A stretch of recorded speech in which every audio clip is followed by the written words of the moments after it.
Salutations and a warm welcome to my channel. I am Clementine, and today I'm offering an introduction to my latest worldbuilding project within a broader world of my creation.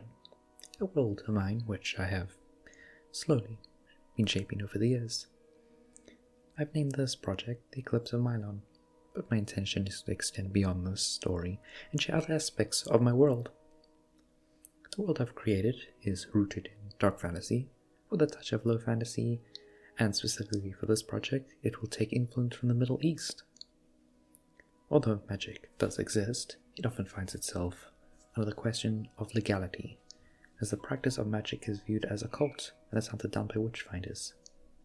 This hunting is in accordance with a license by the name of the World Alliance Against Sorcery, which by its very name is a document granting selected individuals, known as witchfinders, which are different to unlicensed witch hunters, the permission to hunt and eradicate practitioners of this foul art.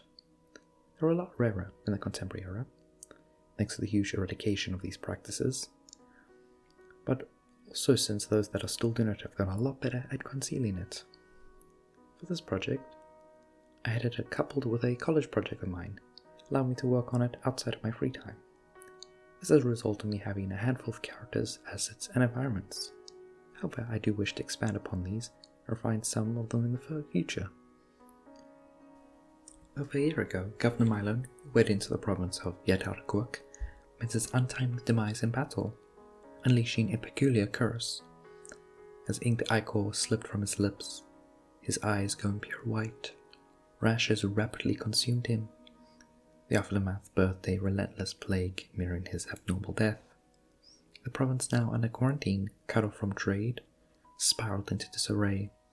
The economy crumbled and uncertainty shrouded the province. Governor Milon's once noble name, now plagued by his foul curse, leaves his sister, a ruler from the northern world, desperate for answers.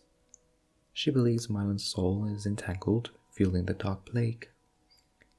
In this story, the protagonist becomes the chosen agent of this emperor, tasked to unearth the source of Milon's demise and the mysterious plague. The journey unfolds a tapestry of political intrigue, woven by the threads of Milon's death, formed by the insidious secrets veiled by the relentless plague, and those who were viewed as his companions. I have created some of the key characters to the story. As I like will be mentioning them often, here is a brief summary of each character I've made thus far. Milon Flame. Captain Milon Flame is a charismatic figure who ruled over the province with a mixture of charm and political prowess. His origins are rather unremarkable, as he rose to power through a strategic marriage to a merchant by the name of Lillian, with him bringing his royal family influence to the table. Known for his extravagant style and pendant for luxury, Milon was both loved and loathed by the people. His disloyalty and pilfering ways were an open secret, causing whispers of discontent amongst his subjects. Despite this, he managed to maintain control of this information thanks to his advisor, Brynel. The details surrounding his strange, untimely demise in battle remain unknown. Now on his death, Milon left behind a province plunged into chaos. First amongst our living characters is Elias Milinoid. He's a priest of Don, a faith of the sun. Although it is losing popularity within the eastern reaches of Sambara, it is one of the last temples operational in the province. He is known for his unorthodox methods and his relentless search for a remedy for the disease that's plaguing the lower class. It is rumored that he was driven to desperation and delved into forbidden occult magics, convinced they held the cure. He held Governor Milon accountable for what he saw as a lack of urgency in addressing the disease, pushing him to consider extreme measures to save his people, ultimately leading to the disease becoming more deadly and spreading faster. Now the magic has altered Elias' form, causing him to grow an extra pair of fingers, have parts of his body decay, and for his body to become a lot weaker. He does deny the use of magic and claims the mutations were caused by a witch, one he is determined at hunting and burning at the stake when possible. Lillian Flame. Lillian Flame, known as Lily, is a shrewd and ambitious merchant who harbors a silent disapproval of her late husband, Governor Milon, on account of his disloyalty and pilfering ways. While she never openly confronted Governor Milon, Lily still nurtures a hidden resentment, pondering whether her life and business would have flourished without him, leading to some believing she was planning to kill him, before he died in battle, of course. Her family name was Ululun, translating to Treat of the Lake. However, she abandoned this name in favor of her late husband's royal name, Flame. She kept his name after Milon's death, not as a sign of respect, but to maintain good trade relations with the Flame dynasty of the Northern World. Her goals are to end the trade bans placed on the province from the quarantine, and to make her name big enough that she can drop her husband's family name. Lucius Flame. He is a city guard captain who nursed resentment towards his father's perceived favoritism towards the town's whorehouses instead of security. Eager to secure his rightful place in the family and ascend to power, Lucius harbored loathing for Governor Milon, his father's reluctance to acknowledge his potential. While he never openly acted on his darker thoughts, his ambitions remained a relentless driving force. Some believe he was responsible for letting his father fall in battle. Since his father's death, he leads the military of the province. From the capital, alongside making sure the quarantine is being followed, he has to deal with a rebellion led by his father's numerous bastard children. Krushaka. He is one of the city guards, with him holding second in command beneath Lucius Flame. He used to be a captain, with his last battle being the battle that led to Governor Milon's death. Krushaka lost his arm in that battle, and retired shortly after that, the title being given to Lucius. He's an exceptional soldier, being an aged veteran, but has become rusty in his old age. Where he is lost in his physical prowess, he retains in his tactical knowledge. He has always admired Lucius as a child, and taught him as much as he could. Although never outright stated by Lucius, he viewed Krushaka as a fatherly figure. Now he picks up his blade once more to assist Lucius in ending the rebellion. Brynel Mayer. Once their loyal advisor to Governor Milon, suffered a catastrophic fall from grace due to Milon's decisions that tarnished his reputation.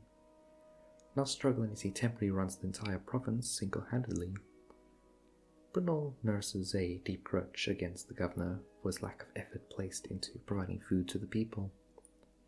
It was Brynel who heavily advised the governor to participate in the battle that saw his death. It is unclear if this was a deliberate plan on behalf of Brynel, or unfortunate coincidence. Since the passing of the governor, he has seized temporary power, trying to use this to revitalize the province. He intends to make the capital an agricultural hotspot, the source of food within these barren lands.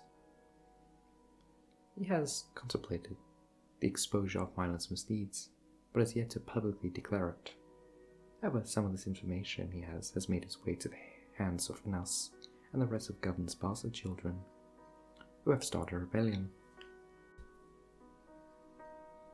Inas Millen. She is one of the many bastard children of Governor Milon.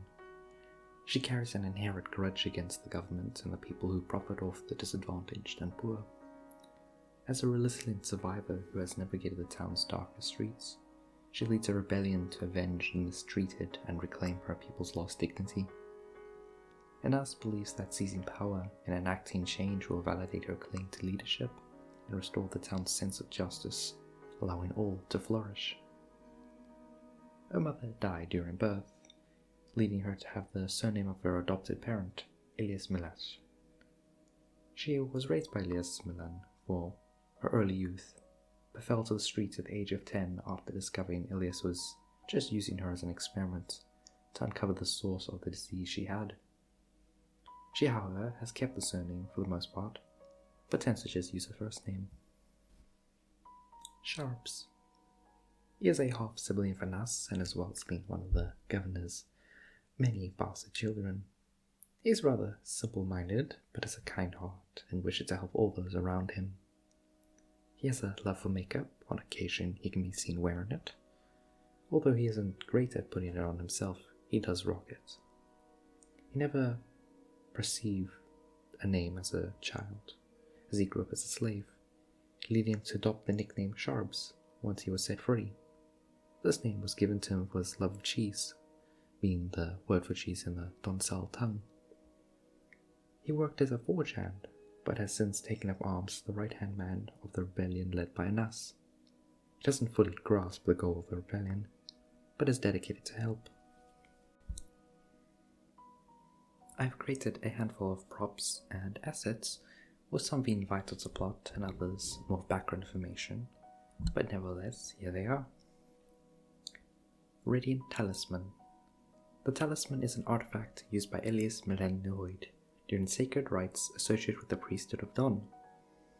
It on rare occasions leaves the temple during certain holidays, but since the beginning of the plague it hasn't been seen. The talisman now holds the life force of Governor Milon, a feat achieved by Elias. He did this by trying to use the governor's misguided soul as a method of trapping the plague that was beginning to spread through the land. Now the governor's soul is trapped within the mortal world, unable to pass on to the next life. It has not worked, and our talisman is hidden away from the public until the plague is dealt with. Lillian's Lipstick. This ornate lipstick case was made for Lillian Flame in the capital of Meshwangrang Bulyak and delivered to her personally by the craftsman. It is decorated with many fine patterns and carved garnets, with its base being a carefully refined garnet as well. Instead of the typical gold, she had it specifically made with steel. It contains a secret compartment to hold a vial of poison. The reasoning of the poison is unknown, be it to get rid of her competition discreetly, or as the catalyst of her husband Governor Milon's passing. What is evident is it's no longer full. Oil Lamp. Unlike other oil lamps of its type, this one holds a captive spirit, an elemental trapped from the practices of the nomadic faith. These spirits have no humanoid form, often being disembodied elements. On occasion they will grant wishes, but they possess minor power and tend to warp the wish for their own benefit. These powerful spirits merely wish to be free, but freeing them could lead to floods, storms, and famine, so making a wish is rarely advised. Obsidian Weapons. Obsidian weapons and tools have been used for centuries, as the abundance of obsidian compared to metal has made the people develop a thriving community of obsidian craftsmen. Although in the contemporary era, metal weapons are viable, the culture still has its historical bias towards obsidian. The nomadic Xenoid used knapping to shape the obsidian, leaving a rather rough-edged blade, but making it very easy to create multiple blades, while the Donhoid people of the cities delicately carve and shape their blades to create clean and beautiful edged blades. Cheese pots. Cheese pots made for both to store and aged cheese are common throughout the Sambor Desert. The Donhoids have a thinner and more decorative, thanks to being safely placed within a cellar, while the semi-nomadic Xenoid make their pots thicker, with being little decoration on account of them being buried in the sand during their migrations.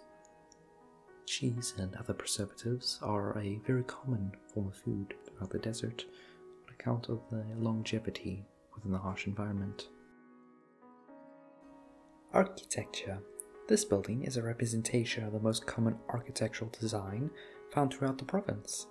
This specific design is made out of red adobe, dyed clays, as found within the lush canyons, as well as the capital, while those built within the dunes and salt pans are made with mud deposits. Unlike the canyon buildings, these typically don't feature much color in the building itself, with color being added through clothes and paintings. I wish to dedicate more time to the different forms of architecture found within the settlements, the nomadic and the semi-nomadic tribes. However, this will come with time as I work on the project. Agwen Riltun El Melak. Known as the lush canyons in surrounding the scholarly town, Aquarelton El Malak is renowned for its bodies of water. Besides the floodlands themselves, this makes it the most water in the otherwise barren wasteland of the Simbar Desert. It is extremely hostile due to the many creatures that are driven here for survival. It makes up the majority of the province's geographical terrain and has never left the province's control on behalf of its defensible position. I fully intend to expand on the biomes and create sub-biomes as the project develops. And lastly, we have the piece that I've been working on in the background. This was purely part of a college assignment to make it appear like a screenshot from a video game. This won't be turned into a game, however. It is purely for conceptualization. As neat as it would be, I lack the skill and patience for such a project. I am unsure how I will tell the story, as I initially conceptualized it with multiple endings. So how I will achieve this and tell it is something we will have to wait and see. Initially, my focus will be on the specific region within my world, but occasionally I may explore other areas, offering new insights into a diverse range of cultures. This world is only waiting to be discovered, and I hope you will join me on this creative journey as we explore the intricacies of my new project. I look forward to sharing more with you in the future. Thanks for watching.